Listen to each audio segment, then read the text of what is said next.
Hello guys, নমস্কার। আমি হলাম তপুময় ব্যানার্জি।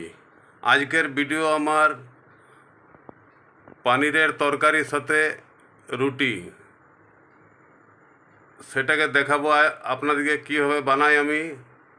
তো আপনারা কন্টিনিউ আমার সাথে থাকুন আর দেখতে থাকুন আমি কীভাবে পনিরটা বানাই, যেটা বাংলাতে বলে ছেনা কাটা কাটা বাগডুলডুল।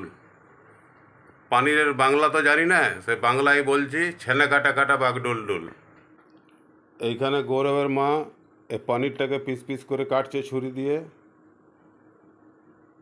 এই মল থেকে এনেছিলাম এই পনিরটা, সেটা আপনাদেরকে দেখাবার চেষ্টা করছি।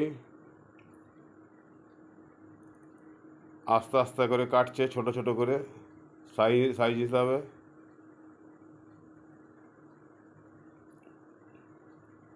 তারপর কাটা হয়ে যাওয়ার পর সেটা ভালো করে ভিনিগার দিয়ে ধুয়ে পরে রাখবে। রাখার পর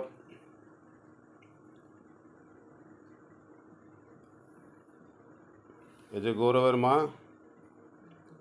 পনির কাটা প্রায় শেষ।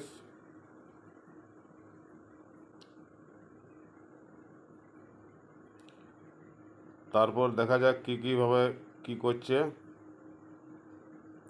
এখানে সিদ্ধ কাবলি চানা রাখা আছে, এ পনির ভাজা হয়ে গেছে, ভাজাটাও রাখা আছে এখানে।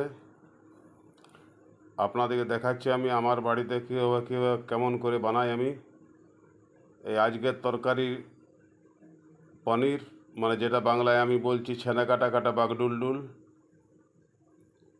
এইখানে মগজদানা আলু ভাজছে, এইখানে মগজদানাটা পিষে নিয়েছে। তারপর কি মশলা দিয়ে পরে আমি অত জানি না এই মশলার নাম, সে মশলা দিয়ে পরে ভাজবে। এই পনির বানানো কমপ্লিট হয়ে গেছে। আমাকে খাবারও দিয়ে দিয়েছে কাবলি পনির আর রুটি, কাঁচা পেঁয়াজ, আচার, তারপর কাঁচা লঙ্কা দিবে। এরপরে এই কাঁচা লঙ্কা পড়ে গেল, বাস আমি মজা করে একদম পেট ভরে খাবো। তো আজকে এইভাবেই আমি বানালাম ছেনা কাটা কাটা বাগডুলডুলের তরকারি, যেটাকে বলছে সবাই পনির।